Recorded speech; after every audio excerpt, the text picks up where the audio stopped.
I hope that you're well. Very, very excited for today's session. I am really excited about the content that we have today and what we're going to be talking about today. I already see there's a few of you that are joining us. Welcome, welcome. Thank you for being right on time. Really excited to have you. Really glad that we're going to have an opportunity to have this conversation today. Hello, everyone. If you've never met me before, hello and hi. My name is Ikuya. I also respond to Aqua and Akua. I'm a certified executive coach, learning and development facilitator, and also speaker. And I'm really excited about today's topic because I use assessments in the work that I do sometimes. And I really just wanted to have a conversation about personality test.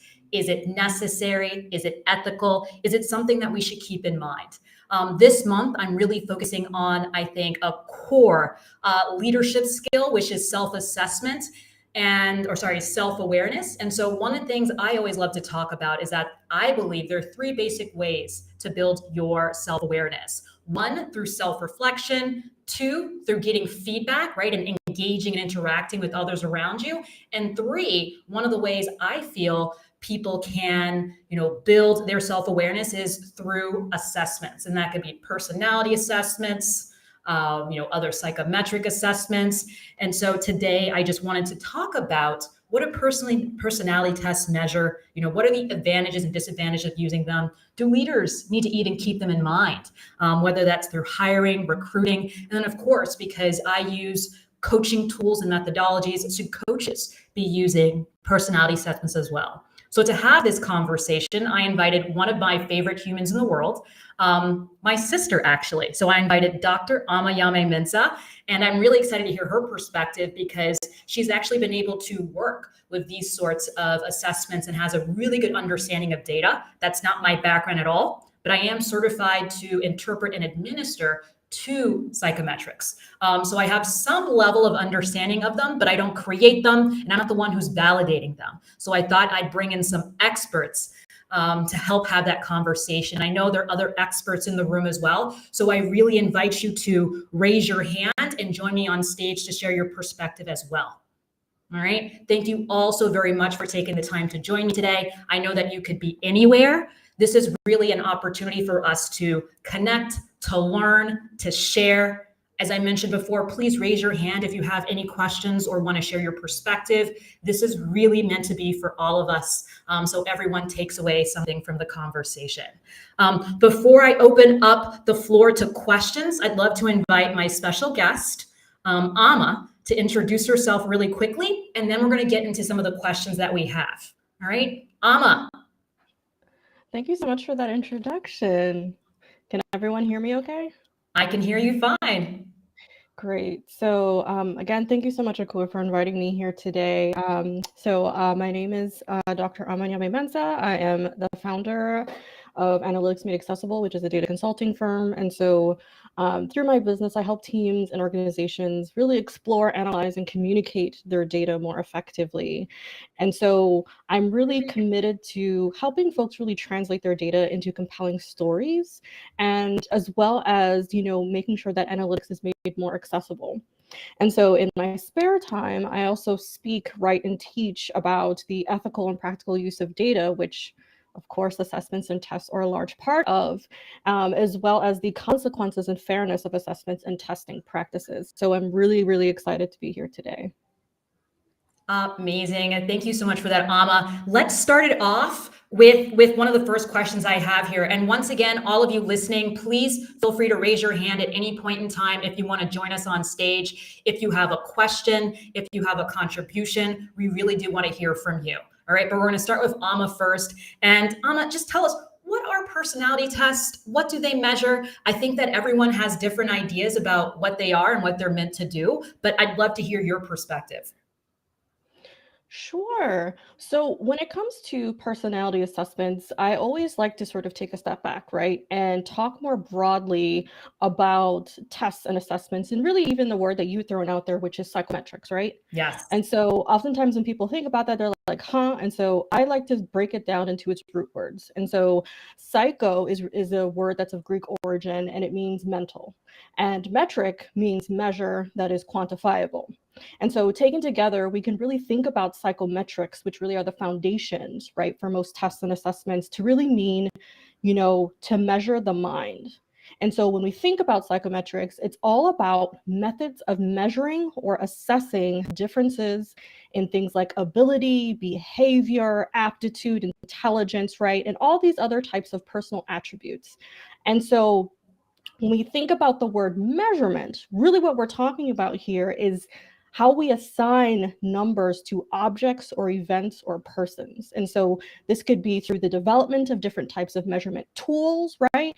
As well as models for evaluating them. And so when we think about psychometrics, and you talked a little bit about this, right? You might hear of things like tests, assessments, batteries, inventories. And so these are all ways that we can measure these different types of, behaviors and aptitudes. And so when we think about tests or assessments, like you said, personality tests, right, or personality assessments, a test or an assessment is really a standardized procedure, if you will, right, for measuring or evaluating those behaviors. And so it could be something that's physiological, something that's psychological, or even like a skill. So like you might have heard something like a reading achievement test, or how someone does in their work performance, right? That could be considered like a type of test. And so tests and assessments are really methods of measurement. So how we go about actually measuring something. Now, when we think about tests and assessments, though, they actually, although they're used interchangeably, they actually refer to slightly two different things. A test typically is a word that we use to refer to any sort of procedure where we're drawing on a sample of individuals, right? And we're trying to understand their behavior or their responses to some sort of measure in a specific area. And a test really can be described by, what it's being designed to measure or how it's actually going about measuring it.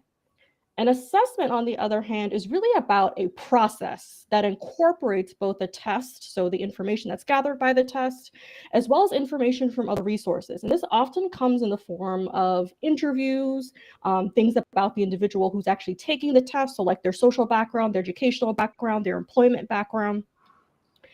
And so when we think about tests and assessments, right, and in particularly psychological assessments, oftentimes what comes up is people ask, well, why do we really need them? And so it's really hard and or near impossible to directly see or observe certain types of things, right? And so that could be something like student achievement or someone's beliefs about gender roles. What are someone's, for example, workplace motivations as an employee? If you're a leader or manager, that's something that's interesting, right, that you would want to know. But it's really hard to directly see that or measure it. And so these tests and assessments actually allow us to both describe and confirm some of these characteristics about, let's say, for example, our employees that are hard to observe. And so we develop these sorts of tools that contain questions or items, and that allows us to gather that information and evaluate it. I mean, that's, as always, such a great, very robust way to sort of, give us the background of what these tools are meant to do, right? And I think the key word here is tools, right? There's a reason, a why behind using them, and I think that's a key part of using them effectively as well. So from your perspective, Ama, one of, some of the biggest personality tests out there probably are things like, the MBTI, DISC. These are really massive tests or assessments, however you want to refer to them, that people will take, especially within the workplace. One of the questions I asked you before we actually even had, we were talking today was, is there a difference between sort of psychometrics and personality assessments? And you told me no, right? They're sort of a subset. What should other leaders keep in mind, or people who leverage these tests or assessments keep in mind when they're trying to select one? When they're thinking about who to hire or who to bring on, should they even consider them when they're doing those sorts of things within the workplace? So that's a really great question, because Psychometrics as a field, right, is more so concerned with how these things are being measured, types of models that are being created to measure them, right, and actually developing these tools. When we break it down and we talk about specific types of tests or assessments, we have to be very clear that there are different types of these types of assessments sort of floating out there, right? And you talked about too, like the MBTI and DISC. And so when we think about these types of assessments, personality assessments actually fall under what I would consider the umbrella of what we call psychological assessments. Okay. And so these are actually tests that are not designed for you to either pass or fail, right? Because that's very different from something like a standardized reading assessment or an intelligence test that is often sort of thrown out there, right? Like those are specific types of tests that are created with specific answers in mind. Now, that's not to say that with some of these psychological assessments, some people who are administering them might not have specific responses in mind, but they're not actually designed for you to sort of pass or fail. And so really what they're about is they're trying to assess a range of attributes or abilities. And so, as I said, these types of assessments can include things like interviews, personal records, medical tests, observational data, direct observation of the folks, as well as what I think most people are familiar with, which is self-reports. So just people filling out questionnaires. Right. And so personality tests are actually a type of psychological questionnaire. And so what they actually measure varies, right? So they can measure anything from your attitude and behavior to your strengths in a particular area, skills, specific types of character traits that you might have. So as an example, a personality test can be used to measure aspects of a prospective employee's disposition, such as their attitude towards work or doing specific types of tasks, their emotional adjustment, personal motivations, the types of working styles you have, how you collaborate, stress tolerance, and even emotional stability. And so when we think about personality tests, right, in the workplace, it's totally not new, right? So I'm pretty sure even everyone here that's on in this meeting, most of us have probably taken one or two, probably over the course of our working careers. And oftentimes these are administered when folks are trying to do team building exercises, when an organization is doing strategic planning, or even when you're being onboarded, or even during like the hiring process itself. And so when it comes to creating or even using these types of tools in the workplace, there are some advantages and disadvantages. And I think that oftentimes it can be overlooked by leadership or by managers simply because either they're looking for something very specific, right, for the folks that they're trying to hire, or because they don't really have enough knowledge about the tool itself to understand how best to use it. And so I know in my own work and even in some of the jobs that I've applied for, I've been able to sort of gather, if you will, some information about what are some of those advantages and disadvantages. And so the advantages are very clear, right? These tools, if validated correctly, can really help recruiters and employers ensure that there will be a good fit with the prospective employee and the organization, which is always something that's important. Especially when you think about corporate culture and really wanting to hire folks who will find long-term satisfaction. They can also be helpful, for example, to sort of get an understanding of how an employee might interact with other members of a team, or if interpersonally there will be a good match there, right? Some other ways that I've seen these different types of tools being helpful is if you're using them, for example, to sort of whether or not that employee might do well on the job, and or again, and as I said, if they'll be satisfied at your organization. And to a lesser extent, I've also seen them used somewhat successfully in decision making. So using it as a part of a profile to understand whether or not you want to actually hire somebody to be a part of your team. Now, there are quite a few drawbacks.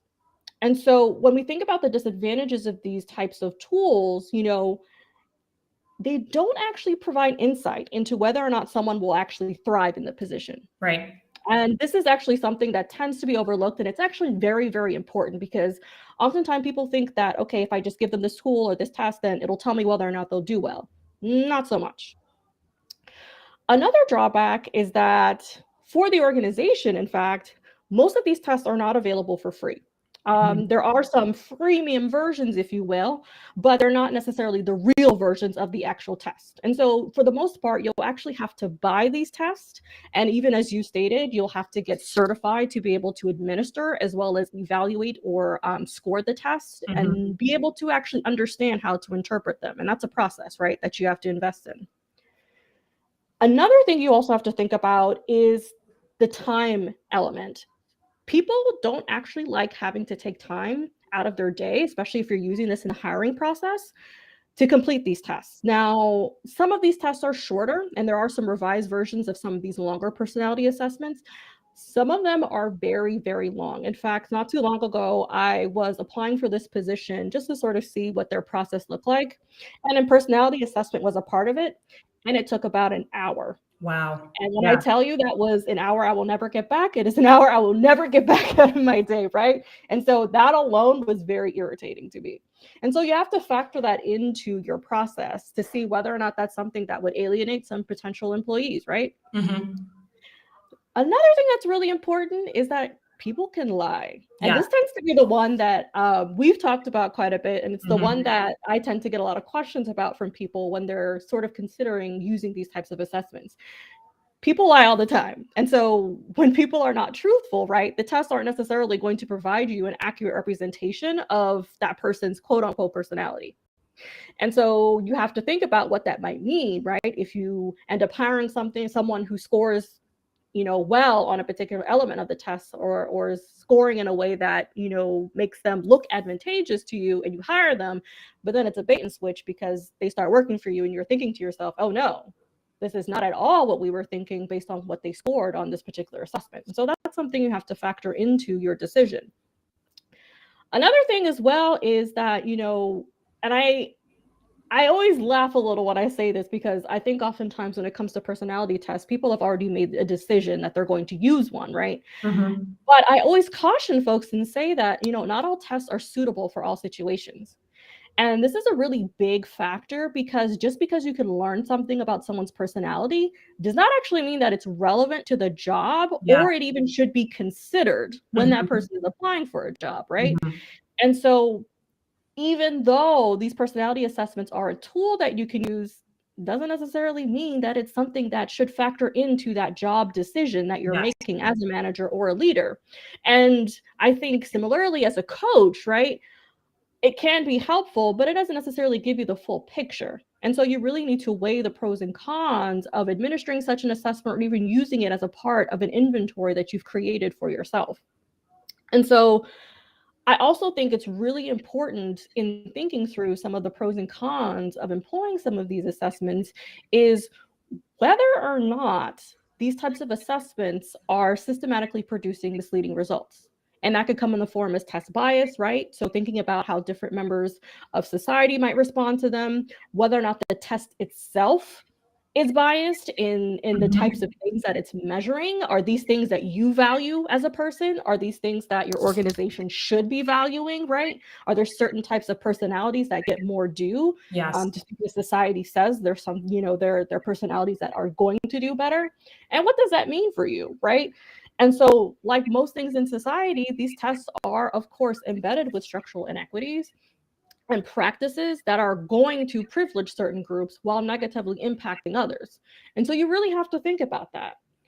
And I think more practically, we have to think about, right, when we use these tests, you may end up inadvertently screening out qualified candidates.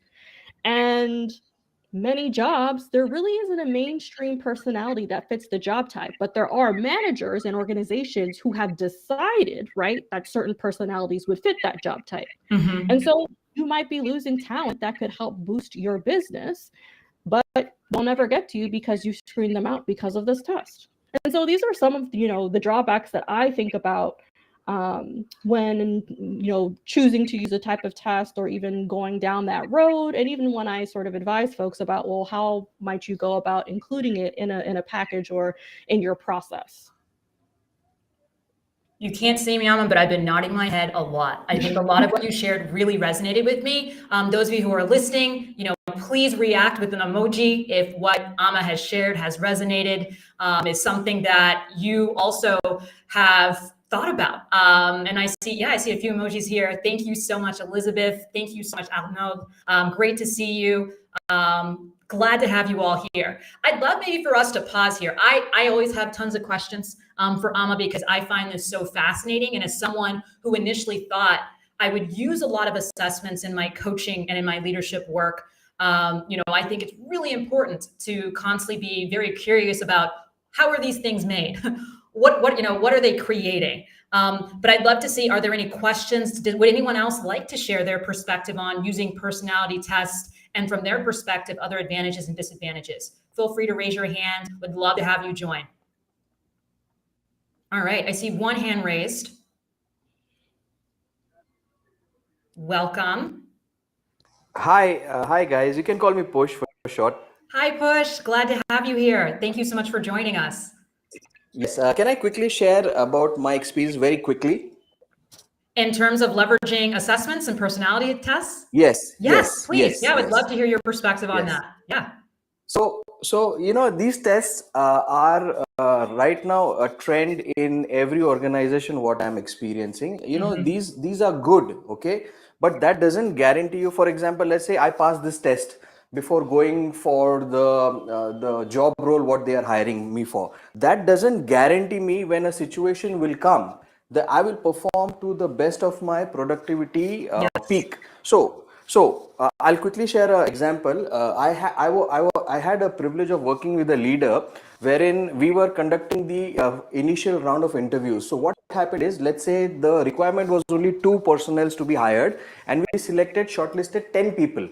Out of those, 8 were going to go and getting say, hey, next time kind. So what this CEO did is, he invited all these 8 people who did not get selected, okay, for a I think it was a lunch or brunch, I don't remember, but the moral of the story is he invited all these 8 people after the process was finished, and he gave them a scenario.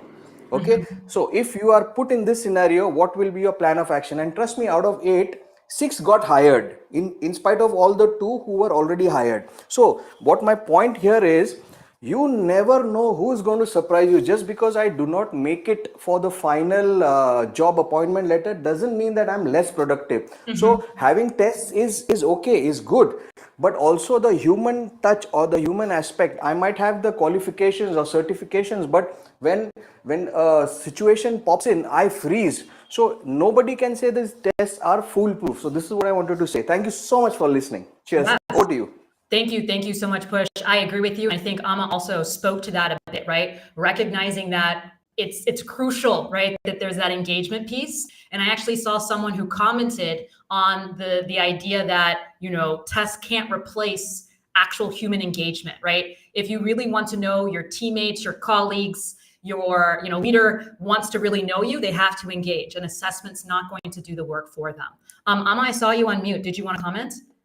No, Push, I really enjoyed what you shared, because that really is at the heart of why I tell folks you cannot rely solely on a test or an assessment. You really need to be able to engage, as Akua said, with the people, because they're human, right?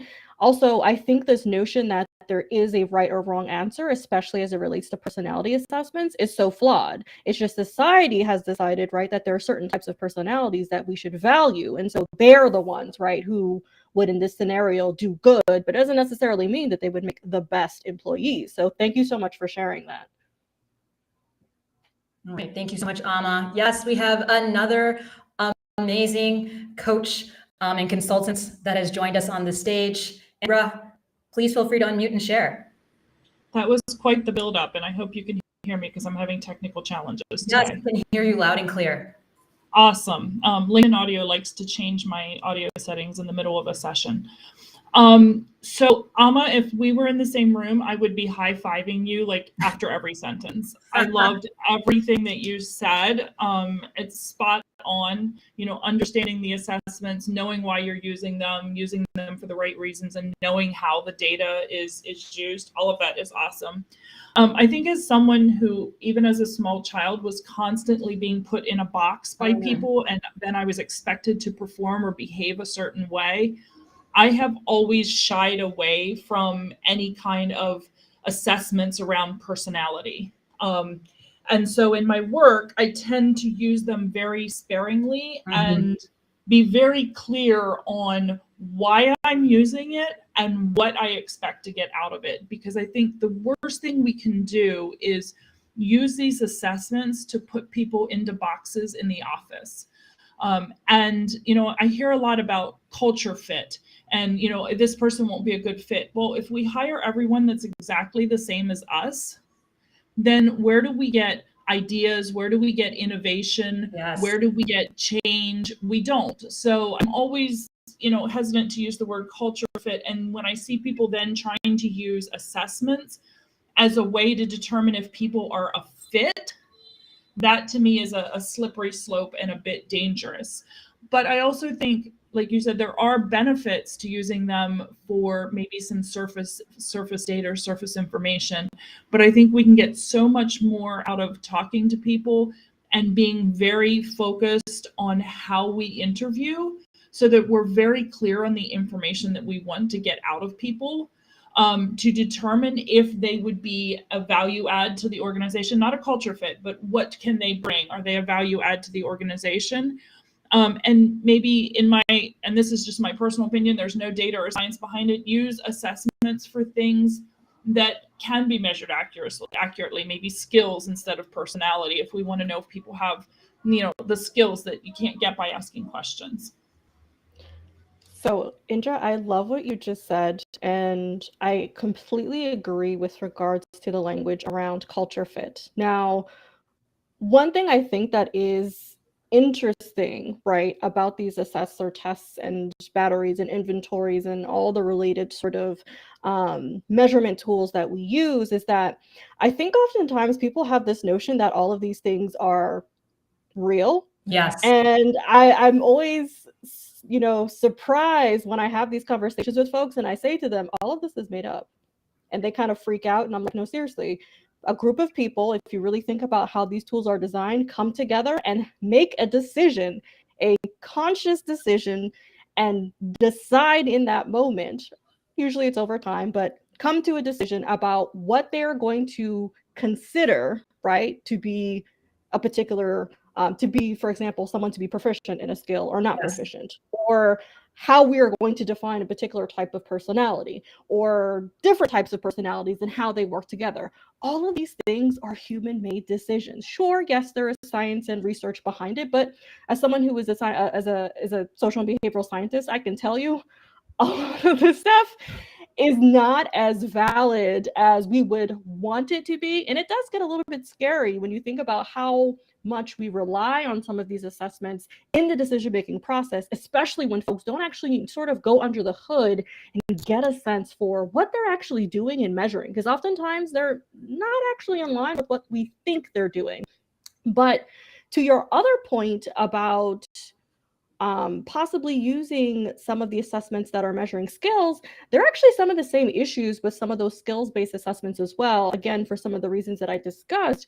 But one thing that I will say that I have found to be quite refreshing, and I'm not sure how often this is still currently being done, particularly in the tech space, is I was always very encouraged by those tech companies that instead of using personality assessments and or just sort of typical sort of technical exercises, actually asked folks that they were trying to recruit or to employ to communicate some of the decisions that they're making to answer a technical question. And I love those because that's actually something that I use in my own work when I'm mentoring students who are programmers, because I find that if you can communicate why you're doing something, that usually tells me a lot more, right, about who you are as a person than just the technical aspects, which of course are things that you can very quickly gather about someone's sort of skill set or skill level, right? So yeah, this is so fascinating. Thanks so much for sharing that.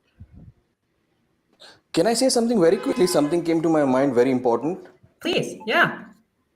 Okay, so now let's say I am heading to give that test, for example. Okay, now the people who are giving me those tests, I'm talking about directors, higher management, managers, people who are handing over the form or online test, whatever you say. Trust me, who assesses them? I can bet you if we give them the same test, they all will fail. I think that's a really great point, right? Also recognizing who's giving the testing, right? And it's also a bit of gatekeeping as well. That's something I see, especially within the space that I sort of started up, the startup space, that now that people have gotten to a certain level, they've started to use different types of assessments and psychometrics to start to gatekeep, that they themselves, you're right, probably would not, get the same results that some of the people they're looking to bring on would. So really great point. And recognizing that, unfortunately, these assessments or tests can also be used to exclude, which is something that Ama touched on earlier on. So thank you for bringing that up. I think that's an important thing to keep in mind. And as leaders, that's something that we should consider as well, if that's something we'd like to implement in the different processes that we're building. Thank you to everyone that's still in the room with us. Would anybody else like to join us on stage? Anyone else like to share their perspective or maybe even their experience leveraging assessments and how they work? Or how they don't work, potentially? Feel free to raise your hand. Yes, I see Nadia. Please join us. Okay. Hello, thanks for inviting me to share my view. I think these assessments are really useful for an individual, particularly when you're looking at your own career development plan. Starting off as, in the beginning stages of your career, whether it's an apprenticeship, graduate scheme, whichever it may be, but also seeing how your different skills, different roles develop, but sort of move you along that balance somehow. And I think as you move forward in your career, you become a little bit more diplomatic, you become a bit more aware of things around you and different perspectives. So tests are really useful for an individual so that you get to know yourself as well. Particularly if you work in an operational role, there is no time for reflection. You're just working.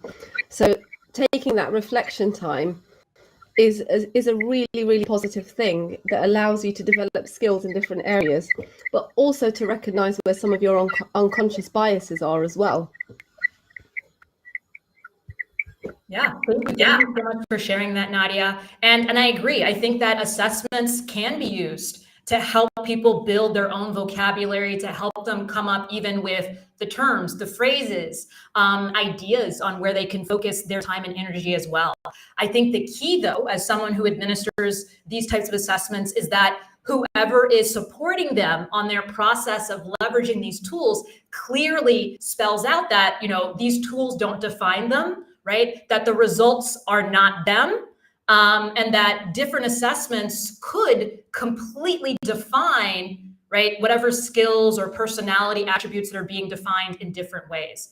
So as someone who's been a long-term lover of assessments, but I've also been very good at detaching myself from assessments as well in their results. So really just recognizing that it's a great way to build vocabulary, right? When I use assessments, as a coach or facilitator with teams, it's a great way to build a foundation for us to have a conversation, right? But it's not you, right? You are not the assessment, right? So I see there's another hand up.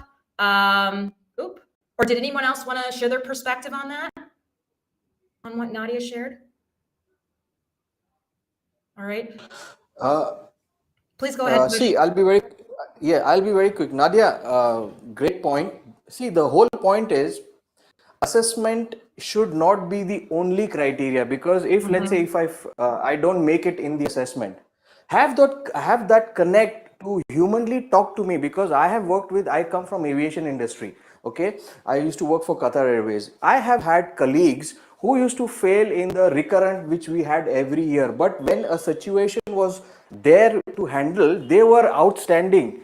So what I'm saying is assessments are, as I said, it's a part of the game, but just only assessments determining the caliber of a person, and if you just forget that he can speak, have an interaction. That's what we are trying to say, that assessments should not be the only criteria. This is what I want to say. Yeah, thank you so much for that. I saw someone raise their hand, then it went down.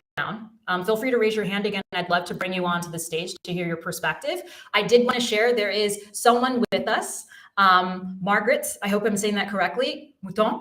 And she actually is someone that does work with assessments. And so she wrote, I think assessments can be used to build people up, but there's also a dangerous side where people judge you based on the outcome, which can be a very negative experience. And that's something I agree with as well. So really just recognizing that assessments can be very, very helpful and helping us define, right? Giving us those words to talk about what we can contribute, the value that we add, but unfortunately can also be used to judge as well. So keeping that in mind, there are two sides, and that as leaders and as people who make decisions about what's being used to support with, whether it's with development or not, those are things we need to definitely keep in mind and make sure that we're conscious of, and different members of our team are also conscious of. All right. So we have Jackie joining us. Welcome, Jackie. Happy New Year. Glad that you're here. Thank you very much. I just wanted to contribute from the point of view of a coach. Please. What I have found is that assessment, on one hand, can be useful to begin a conversation when you have, that client that has been sent to coaching by his or her manager and doesn't really think they need coaching or doesn't know what they want to get out of coaching. Assessments can be useful to get the conversation going. But for this same reason, assessments can be limiting because it's very easy to focus on the result of the assessment and think that that is the issue that, this client should be working on, or the client then thinks that this is what they ought to be working on. And therefore it limits, anything else that they might need or that they might benefit from, as far as their qualities or their performance or their life is concerned. Well said, Jackie. And I'm curious if you feel comfortable sharing, what types of assessments do you use with your clients? I have, so I am certified to administer the 360 benchmark assessments from the Center for Creative Leadership, but I also use strengths assessment, the VIA character assessment. That's one of the free ones, for people who don't want to pay extra for an assessment. All right, thank you so much for sharing that. Strengths, I find, is one of the most popular ones I also see with some of the organizations I work with. I see a lot of strengths. What else? DISC. I would say those are probably the two top. And then I think MBTI is just very popular around the world in general. But a lot of people haven't actually taken the actual Myers-Briggs. They've taken versions of it that have made its way online that actually are not validated. Unmuted. Yeah, no, Jackie, Margaret, thank you so much for sharing those thoughts. One thing that also came to mind that I didn't mention, but it is becoming, I think, increasingly important when we talk about these assessments and how they're being used, especially in the workplace, is what are the legal risks? One of the things that I often have contemplated is the fact that not only can these tests be harmful to the individual, but they could actually harm your business because, for example, the claims of a test, right, could possibly be used in a discrimination lawsuit, especially given there is, I believe, there is some legal precedent where individuals have successfully sued employers on the grounds that their test was used to discriminate against them. And so this could be in the form of, for example, discrimination with regards to mental illnesses, right, which will violate, for example, in the United States, the Americans with Disabilities Act. And there are other sorts and forms of discrimination that are baked into some of these tests, depending on the type of test you're using, right, how it was validated, who it was normed on, as well as the types of questions that are being asked. And that will and can discriminate against individuals with different types of disorders or who belong or identify with specific groups. And those are things, that can actually open the door for future lawsuits. And so that's something as well in terms of the legal risk to be really considerate about and really to think about when you're administering these tests and how you're using them and how they're being factored into the decisions that you're making, both before you hire someone as well as when you've already hired them and you're using those tests as a way to decide things like promotions and bonuses and all of those sorts of things. Really great point, Ama. And actually that leads me to my next question. I don't know, Ama, if you can answer this. I mean, you're always, welcome to share your perspective, but I'm just curious for those who work within organizations or who are maybe HR professionals on this audio event. What is your perspective on leveraging these assessments? When should they be leveraged? Should they be leveraged during the actual hiring process? So someone should be taking these assessments before they're hired. Should it be during the onboarding process? I've always just been very curious about different people's perspectives. From my perspective, I don't think that any personality assessment should be taken prior to being hired, because I agree with what Push actually shared around, taking an assessment like this, especially a personality assessment, doesn't necessarily mean you'll be motivated to do that position, that you'll be engaged, or that you can even potentially do that position better. So I'm just curious if anyone wants to share their perspective on there. You're welcome to raise your hand if you're just listening, but what is your perspective on when these assessments should actually be deployed or used?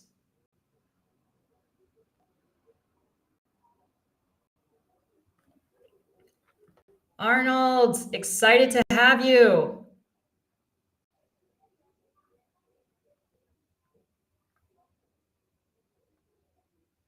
All right. Hopefully you'll be able to make your way to this stage soon. Before Arnold joins, I think I can go ahead and maybe give my thoughts on this. Please. And I think what I would say is it really depends. And part of why I say it depends is because you really have to be clear about why you're using these tests or assessments and what you intend to do with the results, right? Not just from a legal perspective, but also from how you're using it internally. And you have to be very certain about the fact that there really is no one test out there that is going to find or hire the best employee or ensure that you're helping to develop your employee in the best way possible. But there are a few things that you can do to discern whether or not a test you intend to use can be helpful. And again, I say helpful here because the test is not the one and done thing. Mm-hmm. When we rely specifically just on the test, you end up just typecasting folks and it doesn't really work. And so what I tell folks is you really need to know the test, right? Is the personality test a predictor of the outcome of interest? Be it job performance, customer service, teamwork, whatever, right?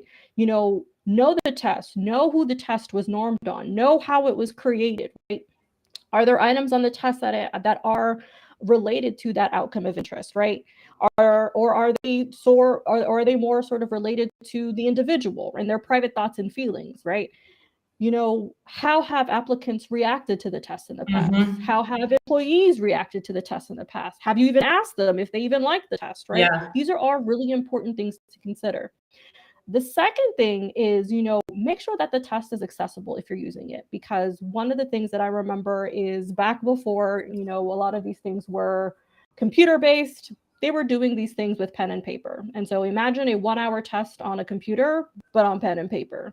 And some organizations actually still continue to do those things on pen and paper or pencil and paper. And so you really need to think about how is the test being administered, and also think about, would those who are taking the test be familiar with the tasks or questions asked of them and even the demands of the test, right? Like, what are the types of allowable answers? Is this sort of a way for you to discern, what you consider to be correct and what someone else considers to be wrong, right? That's all really important and sort of bleeds into this question of accessibility. Another thing to think about is time. As I said, don't waste people's time. Are you doing this specifically because you want to, or because you see the value in how the test or assessment can be used to help build a stronger team or whatever your outcome of interest is? And I think also you really need to understand the social consequences of the tests. And really what I mean here by social consequences is make sure that the test is just one component and not the main component of whatever that process is that you're leading up to, whether it's hiring, bonuses, again, right? And don't allow the results of that test alone to decide the outcome. And then, of course, I think the final thing here, just what I recently had just said with regards to just know your legal risks or liability, right? Yeah. Conduct an internal analysis of the test, right, with the help of your legal counsel to determine if there are any risks, right? And consider whether or not you want to continue even using the test. And I think it also helps to sort of, again, ask employees who have taken it what their sort of response to it was, because oftentimes I feel, again, when it comes to a lot of these processes internally to an organization's, people's sort of inclination is sort of just to automate it, right? And so administering these tests is one form of that automation, and it takes the human out of it. And so even consider ways that you can infuse the human back into it, right? And not rely so much on that assessment. So that would sort of be my thoughts. I love that, Ama. And even what it brings up for me is, recently a friend was going through a recruitment process, and it was like all of a sudden she had jumped through all these hoops, had done all these things, and then all of a sudden they're like, oh, take this psychometric, take this personality assessment, right? It wasn't even something that was necessarily told to them in advance. And it sort of just felt like another thing they had to do, another hoop they had to jump through. And they weren't very clear about what value it would provide. And I think it was almost 2 hours. That's particular, that particular assessment that she took. A part of it was a personality-based element, and then a part of it was more sort of skills-based.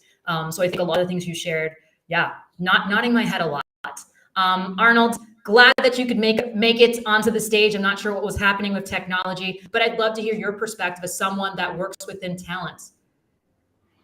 Thanks, Akua. Yeah, I'm getting used to the LinkedIn clubhouse in quotes. Yes. So I think a great conversation, really living it, because in my case, so I lead the 360 process of recruiting tech talent, and where this has come in handy in terms of personality test is when we're doing alignments to position the tech teams in cross-functional teams. Okay. So just background is we have a very diverse kind of tech teams from different nationalities, different locations, different languages.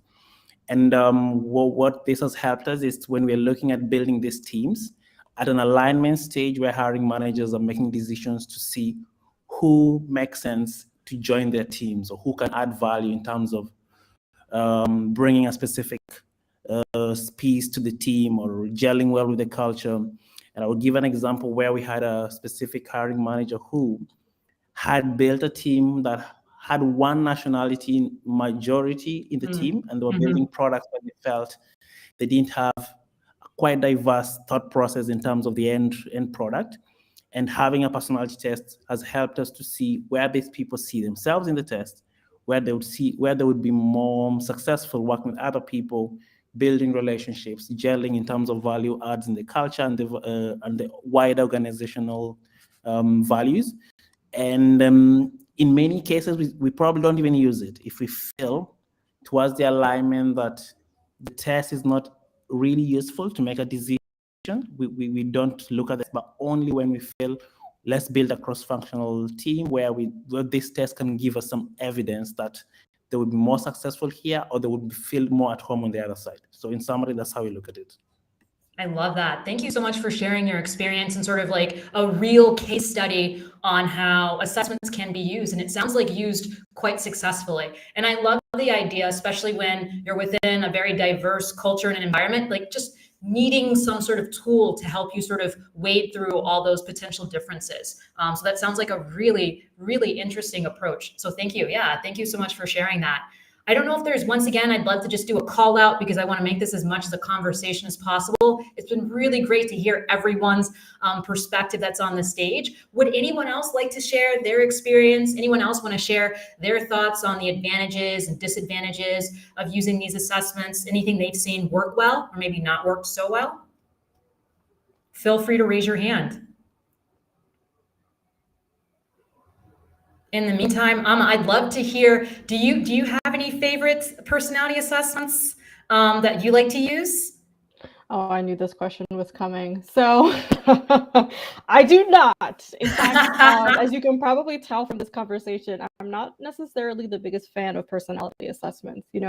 While I find them to be fascinating, I'm really not a fan of typing systems of any kind. And that includes both the personality assessments, larger psychological testing, as well as those that are used for skills and even educational and psychoeducational purposes.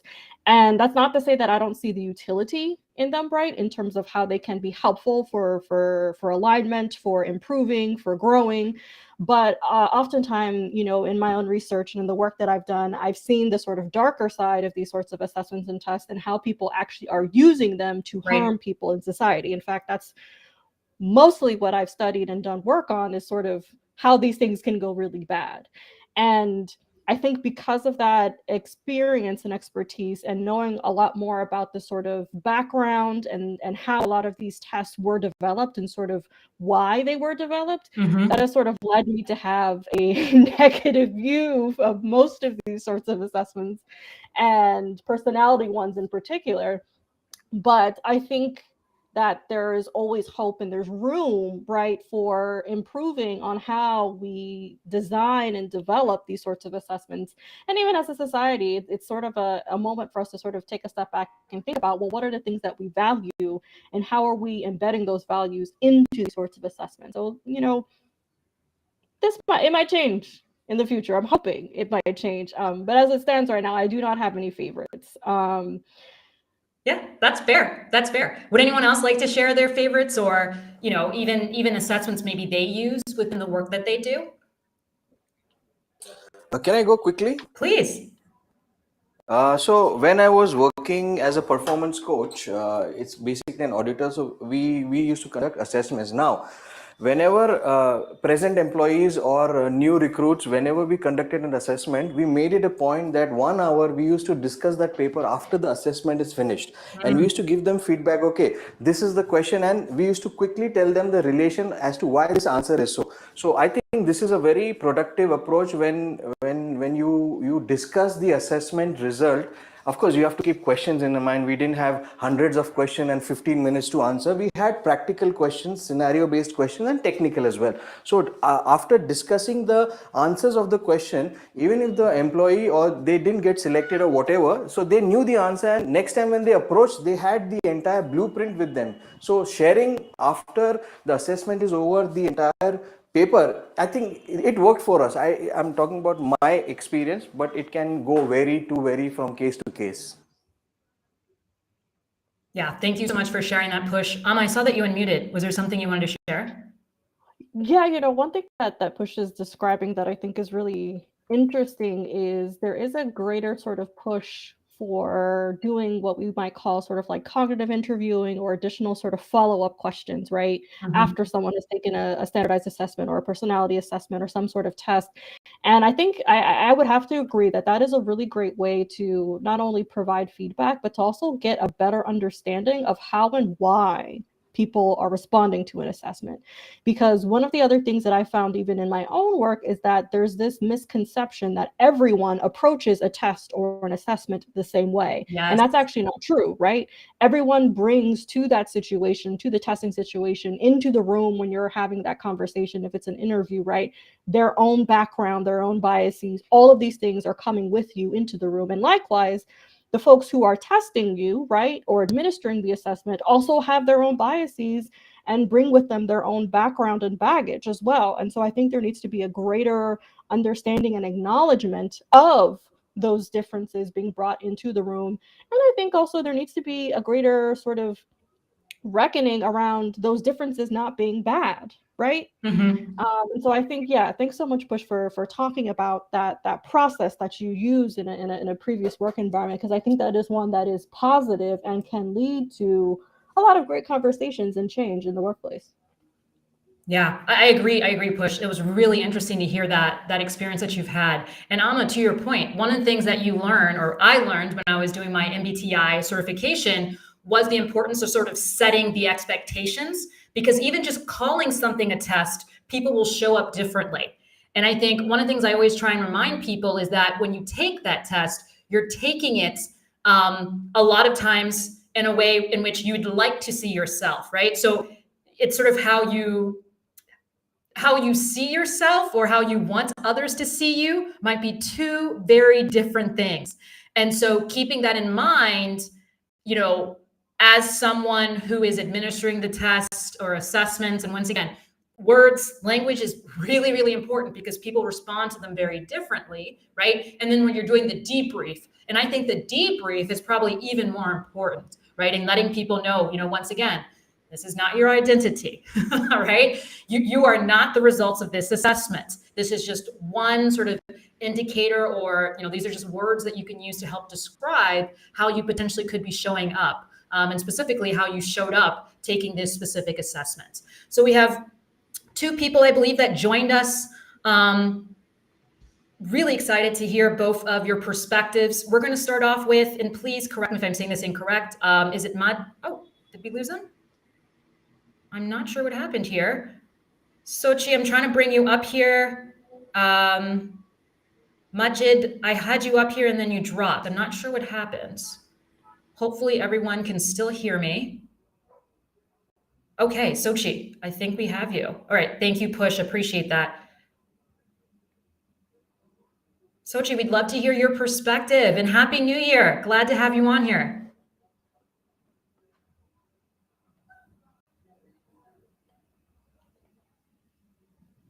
All right, well, while Sochi is unmuting, hopefully, that just might be a technical issue here. Oh, no, we lost her. All right, not sure what happened there. I just wanted to share, somebody in the audience has mentioned that they use Clifton Strengths from Gallup and that she uses it a lot with teens and coaching. And I think, yeah, Clifton's Strengths, that's really, really a popular one. And I think one of the things that's really great about that specific assessment is sort of the debriefing materials that you receive with it. I think it's something that's really, really helpful. And a lot of people cannot necessarily, I mean, understanding, right? That's one thing, but can sort of use it and think about how they want to move forward with the information or data that they've received through taking it. Would anybody else like to join us on stage? I know Sochi, you tried. Would you like to try again? We'd love to hear your perspective. Wait a few seconds to see if anyone else wants to join us. All right. And if not, maybe we can just have some closing words. I'd love to hear from some of you who are on the stage. Any last thoughts about, personality assessments, personality tests? Any takeaways from this conversation? I think I loved what you said about context and frame of mind when you're doing the tests. And I think that's hugely important. I recently did one because the group wanted me to see that it tied into the kind of work that I'm doing. It's called the GC Index, if anyone wants to look it up. Okay. And it was a basic online assessment. And then the person that was going to discuss your results went through it, and they brought a presentation to explain how the results were collected. And there was a really nice output that they then emailed to you. But one of the things that came up, because this GC Index gives you 5, I'm going to say personality types very loosely, that a strategic and innovative organization needs to have. And so if you do this assessment with a group of people and you find you're missing one, then those might be traits you need to look for when you're hiring other people so that you can round out the picture. Interesting. But when they gave me my results, the area that I scored the highest in was game changer. And I kind of bristled at it a bit. And then I bristled even more when I read the output that described a game changer, because throughout this assessment, they used some well-known people as examples. And in this case, it was Richard Branson.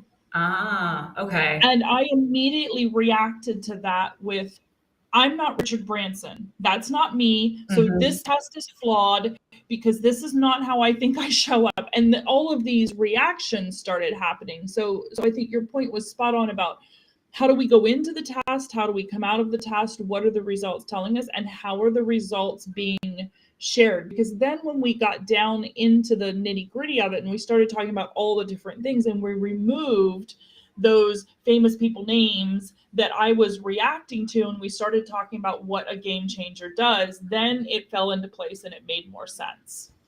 Oh, that's so interesting. And I think what you brought up is the importance of assessment design, right? And like you said, like different people react differently. And so not using those individuals as indicators, right, might have meant you engaged with it differently.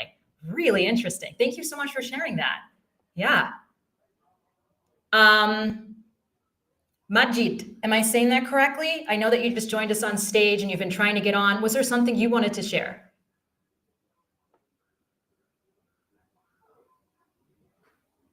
Majid, are you there? Hopefully I'm saying it somewhat correctly. All right.